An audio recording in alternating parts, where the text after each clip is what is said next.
Dore inyenzi hano. Mumbabarire. Twishe abatutsikazi bose. Inkotanyi zayo nizigera intanga nzasanga nta n'umusigaye. Habe namba. Ubu nta batutsikazi bariho. Nta batutsi bazongera kubaho.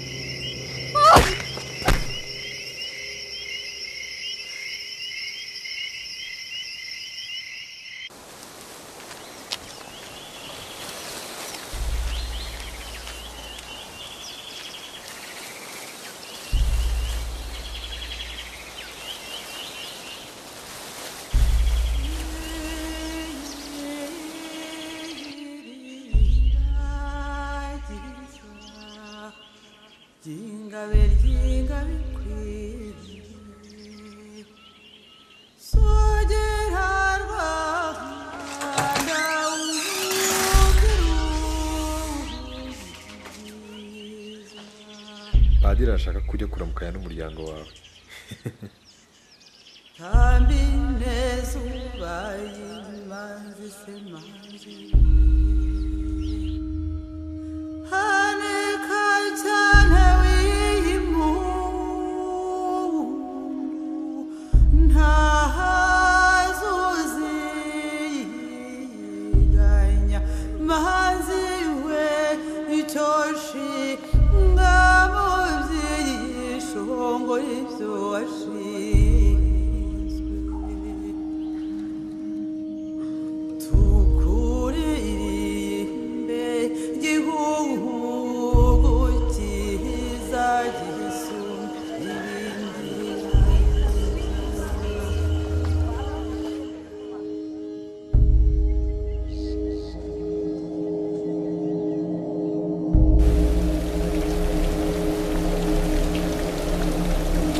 We are here to provide security for the civilian population.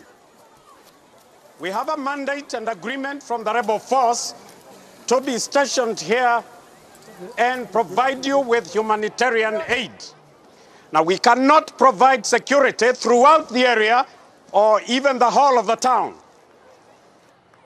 Those who wish to do so can move to the church compound where food relief will be given.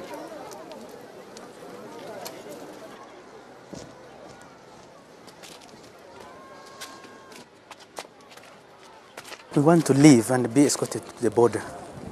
The rebels are killing people. They will kill us when they get here. The road is under rebel control, as you well know. We had to wait 10 days to get here. We do not have a mandate to move anyone. Don't worry, we'll protect you. We'll move to the church now.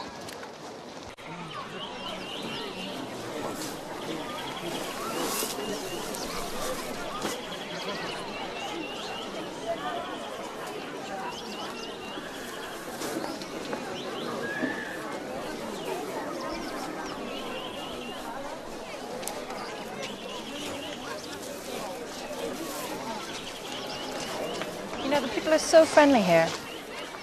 And it's such a beautiful place. Only it wasn't for the war. Well, you say that, but it was reported as organized ethnic killing. To be truthful, there was an element of tribalism. There always is in Africa. But of course it went on both sides. The Tutsi killing the Hutu, then the Hutu started killing the Tutsi. You know, of course, that the Catholic Church has been accused of complicity. The Catholic Church is not a tribal institution. Don't fall for that one.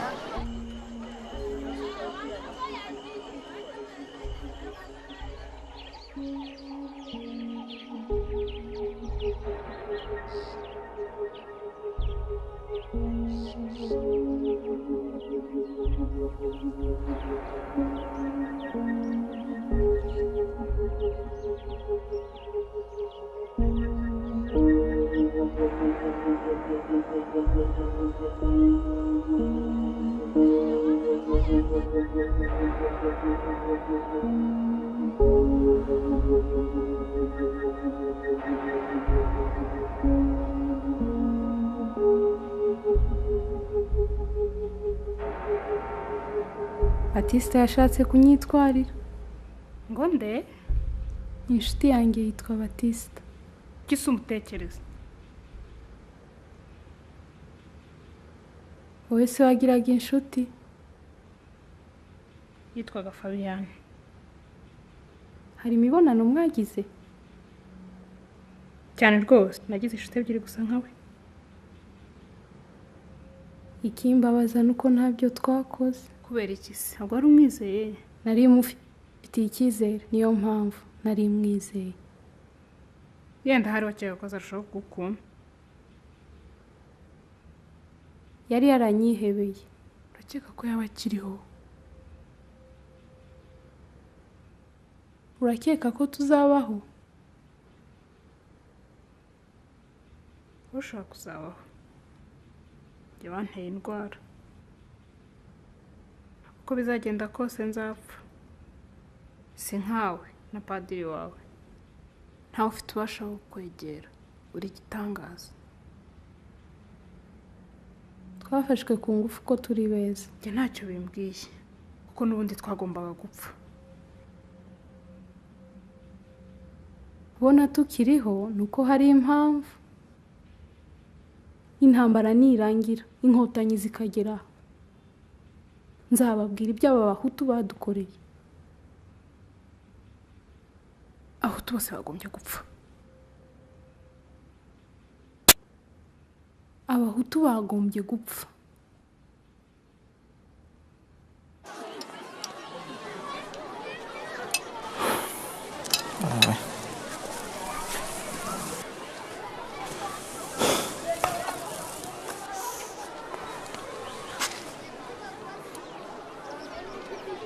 Ukunda Abatutsi?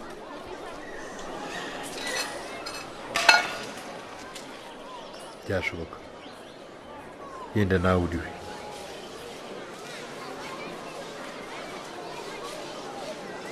Yesu yaba kwa padiri nkani. Nta mugore we. Atwite umwana w'umuhutu wa padiri. Reka turebe amaguru y'Abatutsi.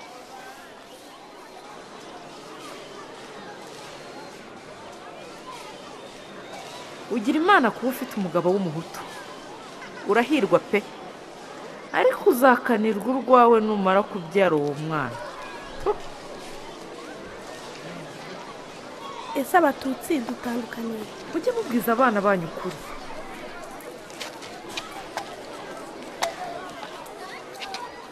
Umututsi ntidusa. Ntaho duhuriye rwose. Bava mu majyaruguru. Ni barebare kandi barananutse. Bafite utuzuru duto n'udutwe dutoya.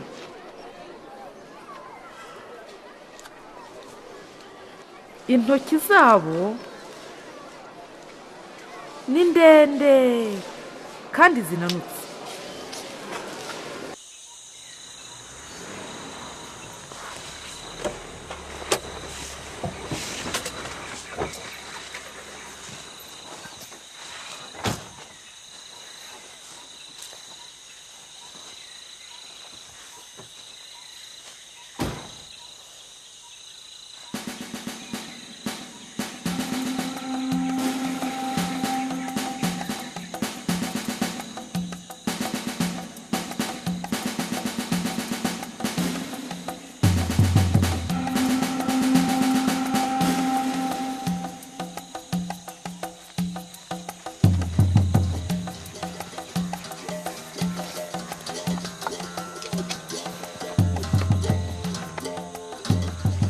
What's your rank?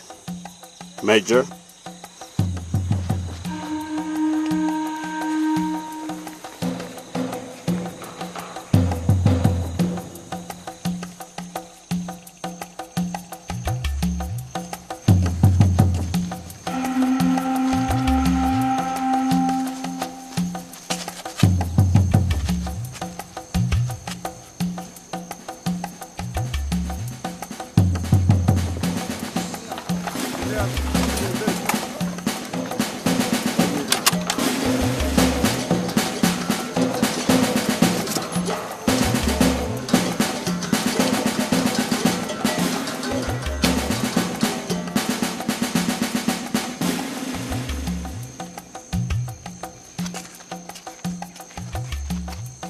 I'm Major Kalusha of the UN Zambian Battalion.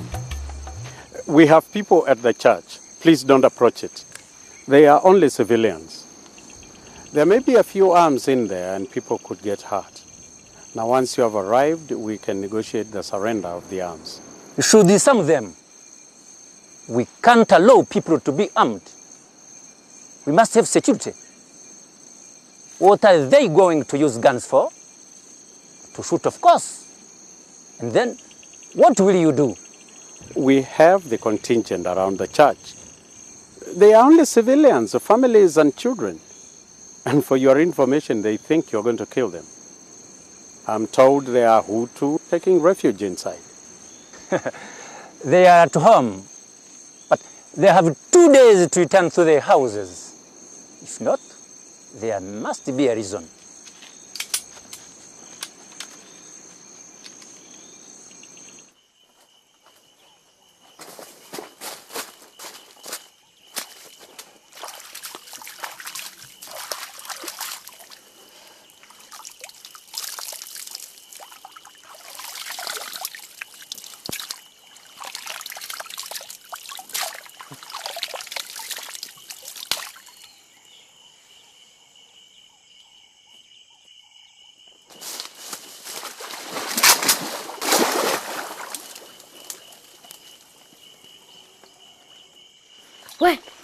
We, haguruka.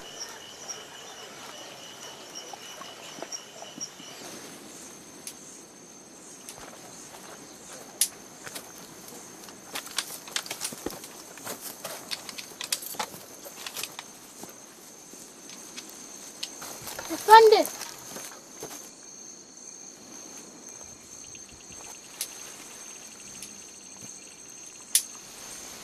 Ndashaka kutwereka inzira ijya mu mujyi. Umaze gufata icyo kurya, ugomba guhita usubirayo. Sinshobora gusubirayo. Kuva uri mu ngabo. Ubu ndakuyobora. Ugomba gukurikira amategeko. Ubirenzeho, wahanwa gisirikare. Ukaba wanaraswa.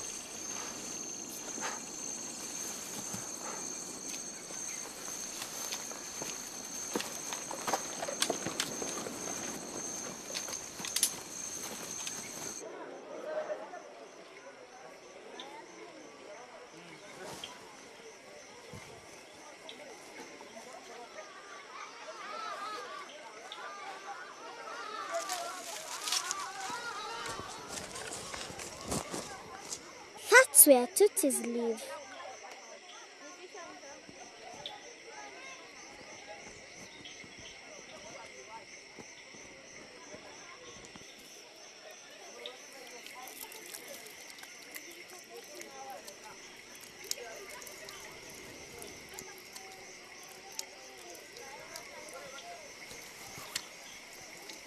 Did you see what happened?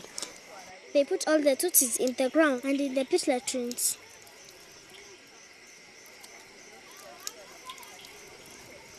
Did you know them? My friend Etienne is there with his whole family. If he was your friend, don't you miss him? No, he belonged in a pit latrine.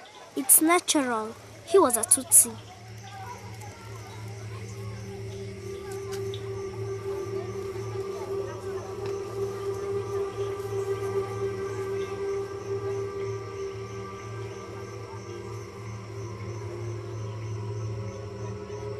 They killed all the Tutsis because Tutsis smell bad.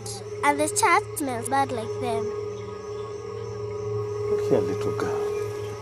I don't know who has been teaching you these things, but whoever committed these crimes will go to prison.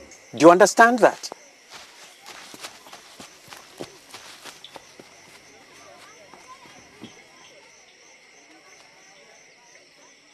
twizere Imana rurema yadukije icyago cy'urupfu ikomeze kandi kuturinda umwanzi shitani mu ngo zacu tutibagiwe ko ikiremwa muntu gifite ubushobozi bwo guhashya umuntu wese wishaza ceceka wagombye kumpa uyu mwana wowe ntuzi no kurera rwose wanze no kudufasha nyamara wari mu migambi yo gusahura abaturanyi bawe b'abatutsi nta bungiro tugifite bazaturimbe no n'amahano mwakoze twakoze iki uzababwira siki nta kintu twakoze si ukubera ubucucu bwanyu kuba turi muri bibazo ntawe ushobora kujya twese tugomba kuguma hamwe ntimushobora kutubuza kwigendera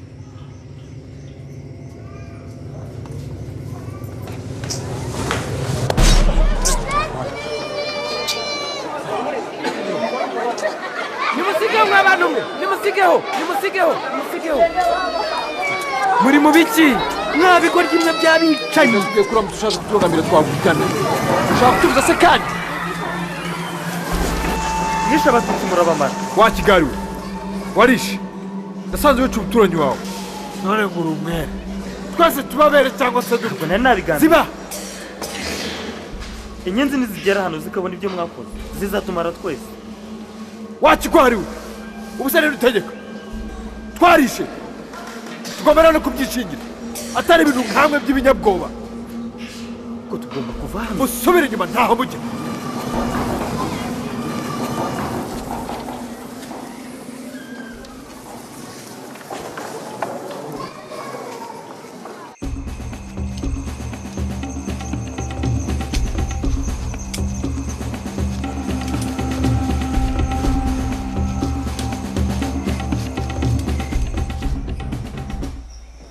ndumva ntari hamwe padi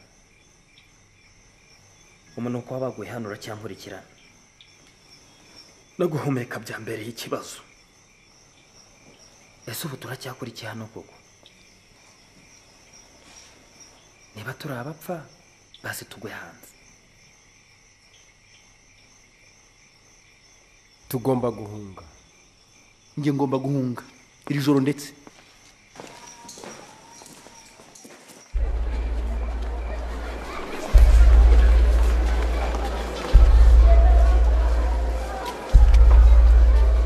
mumve imbere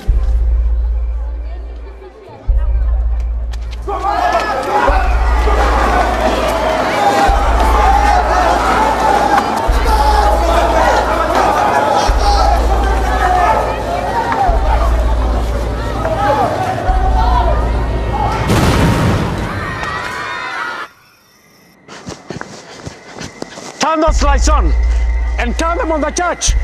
Piri, Magumbane, on the double!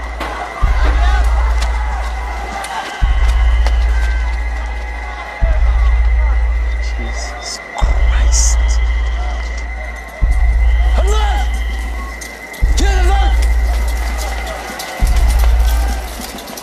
You guys, tell your man to stand down. Okay, boys. Baratulia mbere buryo baratulia kabiri ibumoso baratulia gatatu inyuma barasonga mbere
Baptiste?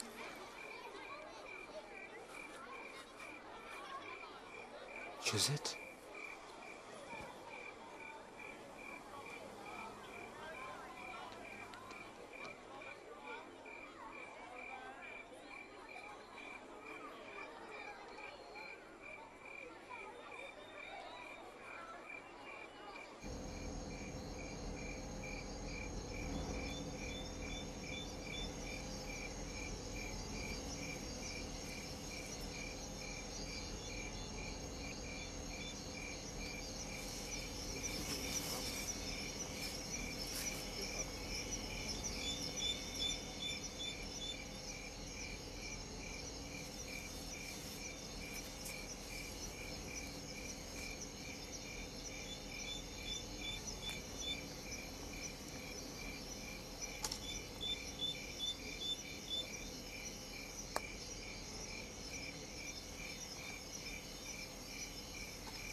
Good morning, Father. I guess you know why we're here. My name is Dr. Reg Scott. I'm from the United Nations Pathology Department. You'll have to get permission from my bishop as well if you think you are going to be digging up this church. You'll find that this letter from the minister will do just fine, Father. No.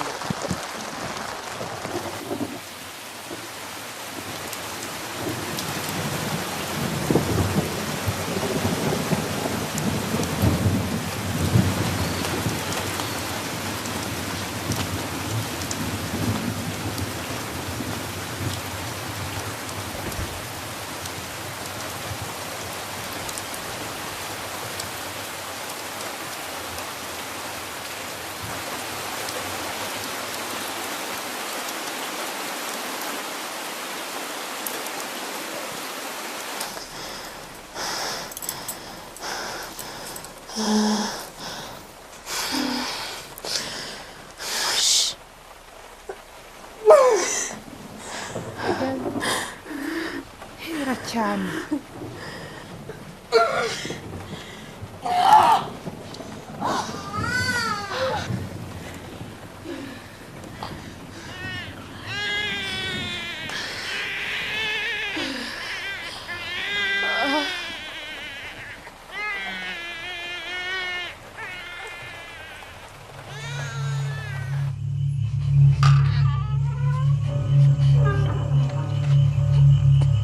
Uzi icyo wabyaye?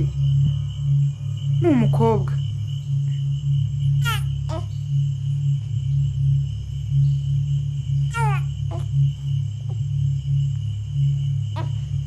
igizayo urwo ruhinja si umwana wanjye. Ese wabwije ukuri uwo batisita wawe? Wari ukwiye kumubwiza ukuri kuri padiri. Batisita ubu yabaye umusirikare. Ubusuzi yakora icyo aramutse abimenye. Uyu yagombye kuba ari umwana wacu. None ubu umujinya waramurenze. Ntashobora no kundeba cyangwa ngo ankoreho. Uretse n'uyu mwana sinzi niba azangarukira.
Jose